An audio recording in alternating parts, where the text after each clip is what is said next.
I'm Oni. What's good, everybody? So, I want to make a video talking about this idea or mantra that we use in our culture called the American Dream. What is the American Dream? For starters, it's the pursuit of happiness, right?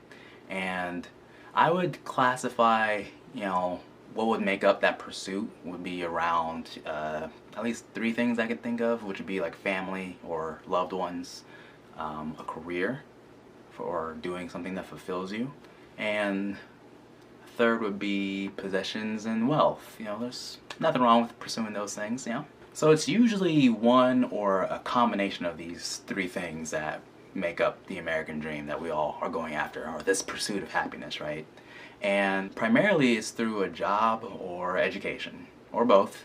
These are the tools or the vehicle that we utilize to get to our goals of whatever we want to accomplish or our dreams. But here is also where complications are introduced, and you must be very careful to make sure you take the right steps and not to fall into any pitfalls or anything, especially you young people out there. I say this because you actually have to have a very in-depth understanding of the society that you are entering into and how it operates. If you've noticed, the curriculum that we are taught during those very crucial years, you don't really learn much about, taxes, credit, debt, currency. At least from my example, I didn't know anything about taxes or currency or, the debt system that we live in.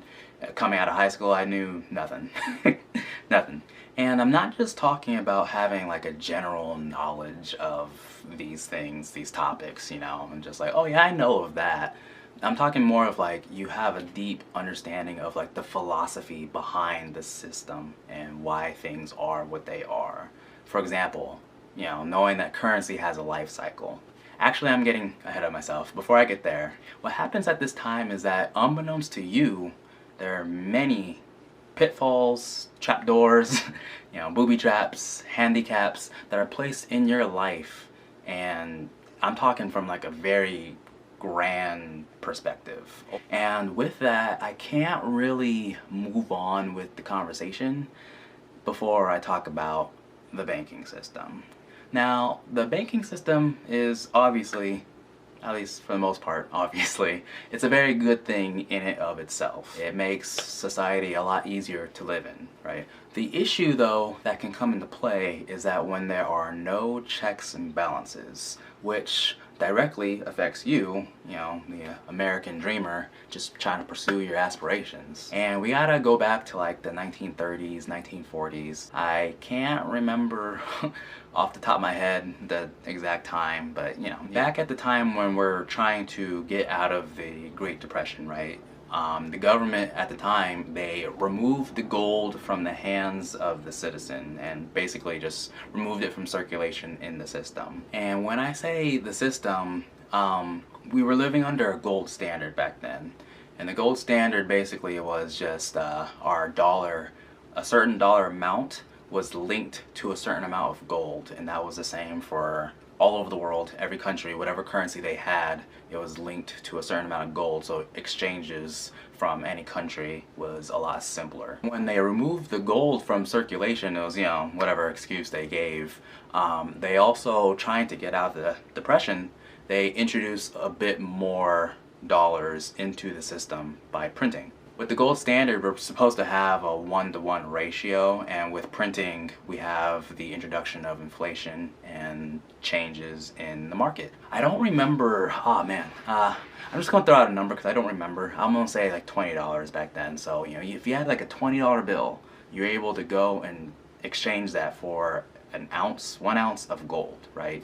And even though I say this about the printing that they are doing is very small, and this continued up until 1971. By 1971, we have, Richard Nixon, where he completely removes us from the gold standard, and now we're in a totally new money system, right? And this brings us back to what I was saying earlier about currency. Modern currency is just paper, right? And there's no value to it besides, the government pointing a gun to your head and saying you have to use this as money. currency systems, they have a life cycle. Usually, pushing around 40 years, maybe a little more, maybe a little less. But most societies, when they use just a currency system and it's not backed by anything, it doesn't really last that long. Without a normal check and balance system like gold and using oil or whatever type of, I don't even know if we use oil anymore in our system right now. Terrible, unfortunate decisions have been made in terms of the amount of debt and not making proper decisions to keep things in a balanced manner with our currency that we use in America. And so now we have where you have that $20 bills I was talking about. Back in the 1940s and 50s, you can use that $20 bill and get a whole basket full of groceries. And you fast forward to today, that $20 bill, a quarter of that, is going to be used on, buying bread. Just a loaf of bread. I think that from back then, I mean, if you want to go back even further to comparison from further to now, from like I think the 1920s, the dollar, that dollar that was used in the 1920s, fast forward to today, that same dollar is only worth 23 cents as of now. With these situations that we have to live with, we're living in a society where your dreams, the job that you want, the education that you're going after to be on the pursuit of your American dream are tampered with and they're being compromised. It is basically a society where we don't have just weights or measures. And with this, it's complicated and there's pros and cons. In this society though, we're in a society where you can't just like go to work and make money and just hold on to that money forever, right? Eventually at some point in time you have to spend it or you will lose it in the society that we live in. Because of that nature of it, we have where the job you work at, where you're doing a 9 to 5, that with the rate of inflation that we have in the currency, especially as of right now, the job wage that you get doesn't keep up with the rate of inflation. And so even like the jobs that you go for, the businesses that you want to get hired by, they can never really pay you what you want to be paid to actually do and progress towards your goals the way that you want to. And saying that, that's technically a different issue. I don't really want to digress though. Unfortunately, if you've noticed, not too many people, if any at all, in our society, people that are in the leadership roles that we listen to or look to as officials and get guidance from, nobody talks about this.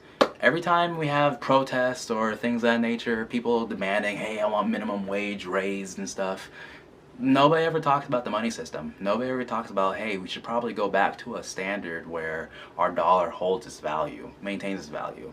I understand, people argue about, oh, well, we won't have the inflation that can handle, different things with growth and having a bigger population, blah, blah, blah. We only have so much gold. Look, people are, we have this aspect where we need to stabilize the situation that we're in, and nobody talks about these things. Keep that in mind when you listen to politicians and just anybody trying to bring solutions to the system and the ailments that our people have in this society. Keep that in mind also when you're talking to just people randomly in your life, and just see what, different demographics actually respond when you introduce that topic or that aspect of gold standard or bringing balance to the money system where it's not losing value. See what they say about that. It's very important that I give a caveat and say that the solution to what I'm talking about with this money stuff and pursuing our goals and what we want to do in our lives, the solution is extremely difficult. And quite frankly, it's very, very unlikely that anyone will ever want to pursue the solution. Therefore, I'm talking about these things because I want to inform people to be, aware of the pitfalls that can come in society as you're pursuing your goals, pursuing your dreams. If you notice, we still talk the same way about you need to go to college, you need to do this, you need to do that, and pursue the American dream, but it's like the same methods that our parents and older people from older generations utilize is not paying out the same dividends that it used to. So it's important to just be on guard and to get as much research done as possible to, you know, pursue the fit that, you know, the Father wants for you guys. The American dream, it's still real, it's still possible. There's lots and lots of opportunities out there, but there's lots and lots of pitfalls too. It's very important not to get entangled in the debt system. Try to be an owner, never a debtor. So, with that being said, I hope this brings you guys some value. If so, hit the like button, subscribe to the channel, and leave a comment about, you know, what do you think about the American dream? Is it fool's gold, or does it still exist? You let me know. So, with that being said, I'm Moni.